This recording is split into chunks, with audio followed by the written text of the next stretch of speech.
Essentially, we can offer a better product at a lower cost and sooner, because we're freed from the constraints of traditional designs and the complexities of some of our existing supply chains.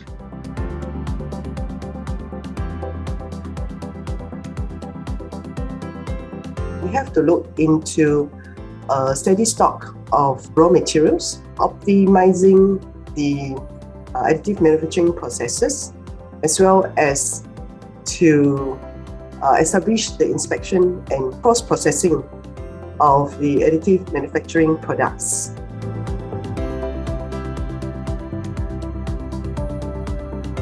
We need materials which can replace, for example, also aluminum.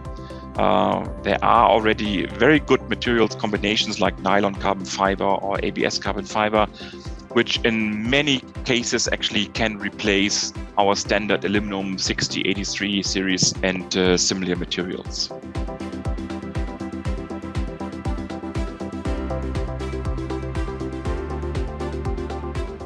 One way we can help that journey is by standardization. And one way to do that is, drive a culture of compliance. Here's the standard, here's the benchmark and the threshold that you need to meet.